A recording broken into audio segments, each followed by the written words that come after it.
ओम श्री गणगणपति नमः। श्री गणेश की वंदना कर,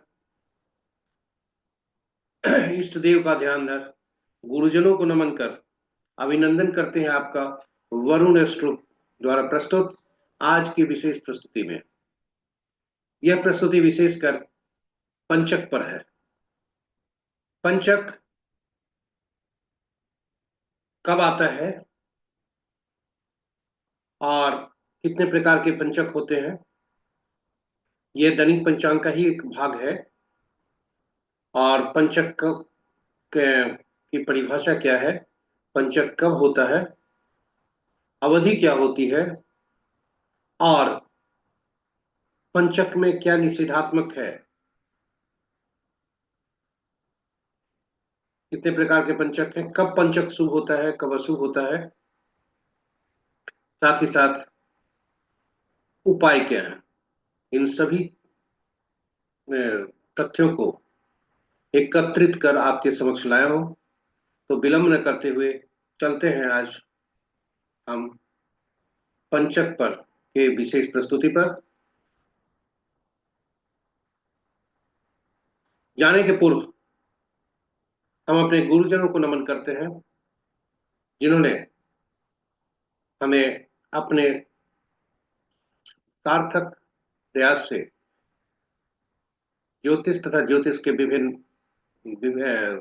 उसके अंगों का, विभिन्न उसके भागों का अध्ययन करने में हमें मदद किया, और जिसके फलस्वरूप हम ज्योतिष का कुछ शिक्षा ग्रहण कर अभी भी जारी है। मेडिकल एस्ट्रोलॉजी में हमने पीएचडी भी किया और अभी फेस रीडिंग पर मेरा ये चल रहा है। तो चलते हैं, गुरुजनों को फिर नमन करते हुए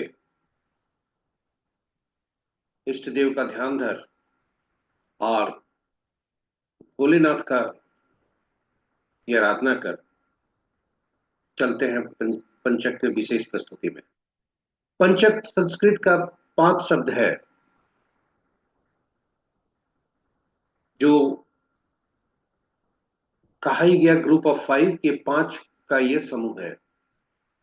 और जब चंद्रमा ये 5 नक्षत्र में भ्रमण करते हैं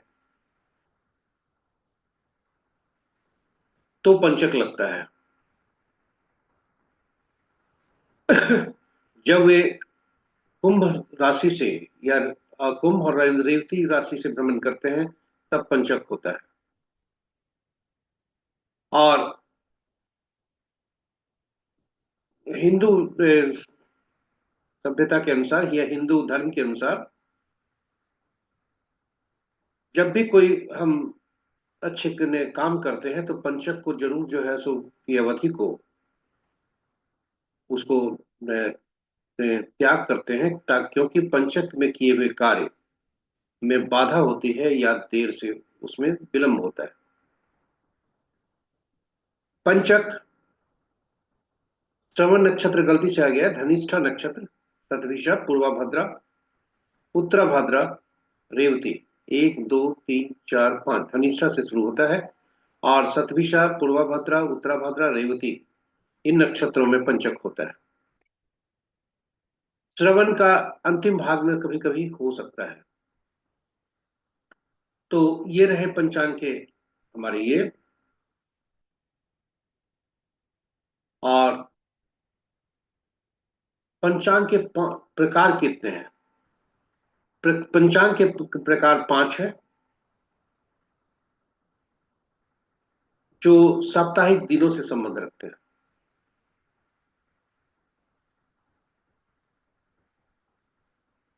रोग पंचक, राज पंचक, अग्नि पंचक, चोर पंचक और मृत्यु पंचक, ये 5 प्रकार के पंचक हैं।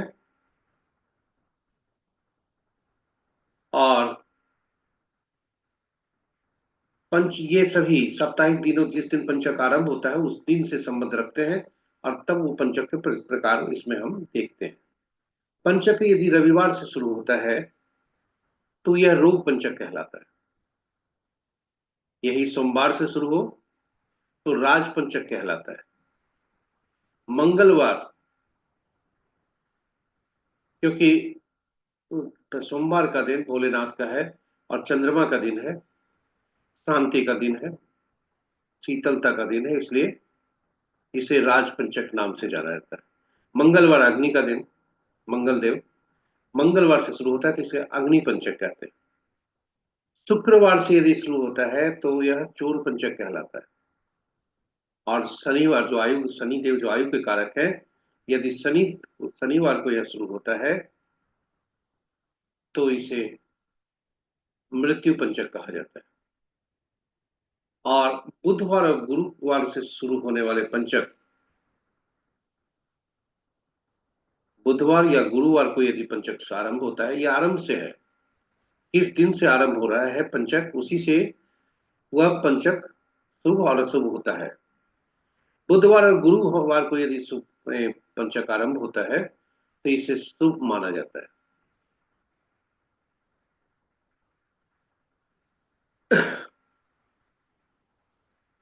निषेधात्मक कार्य क्या क्या है?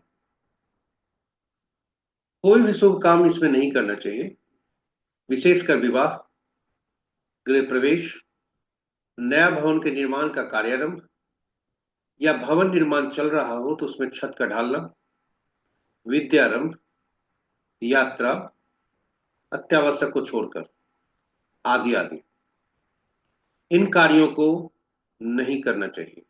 ये निषेधात्मक कार्य हैं, क्योंकि कार्य करने से शुभता कम, विलंब हो सकते हैं उसके फल में, और साथ ही साथ बाधाएं भी आ सकती है कार्य में, शुभता भी घट सकती है।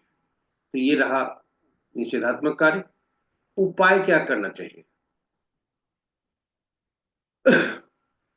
तो ऐसा कहा गया है कि कुछ ऐसे अवधि में, धनिष्ठा के तथा शतभिषा के मध्य में, पूर्वा भाद्रा के में आरंभ में, जब नक्षत्र आरंभ होता है तो वैसी स्थिति में उस दौरान में कम इनऑस्पिशियस होता है, कम अशुभता होती है।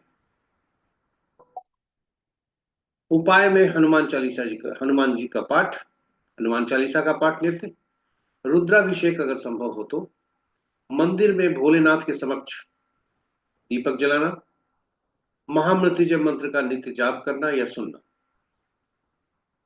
ये उपाय है पंचक के। तो फिर पुनः बता दें, हनुमान चालीसा का पाठ, रुद्राभिषेक, मंदिर में भोलेनाथ के समक्ष दीपक जलाना, महामृत्युंजय मंत्र का नित्य जाप करना या सुनना, ये उपाय हुए। आशा करते हैं ये आपके लिए उपयोगी होगा।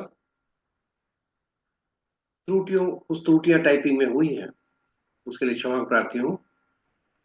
और यह प्रस्तुति हम छवि, इसमें जो भी प्रयोग किया गया यूट्यूब से लिया गया, संकलन, छवि जो भी प्रयुक्त हुई गूगल से ली गई, संकलन गूगल तथा अन्य की किताब से है। और यह प्रस्तुति हम यूट्यूब के माध्यम से आप तक पहुंचा पाने में समर्थ हो रहे हैं। यदि आप पहले इस चैनल को पहली बार देख रहे हैं तो चैनल को सब्सक्राइब करें, साथ ही साथ नोटिफिकेशन बटन को दबा दें। क्योंकि पंचक अशुभता का द्योतक है, इसलिए मित्रों, परिजनों और शुभेच्छुओं के बीच में साझा भी करें, ताकि वे पंचक के दौरान आवश्यक सावधानी रख सकें। दैनिक पंचांग हम नित्य प्रस्तुत किया करते हैं, और उस अवधि में ये सावधानी अगर रखी गई तो शुभता की संभावना ज्यादा होगी और अशुभता नगण्य हम कर सकते हैं। इन्हीं शब्दों के साथ हम आपसे विदा लेते हैं। एक बार फिर हमसे जुड़े रहने के लिए कोटि कोटि धन्यवाद।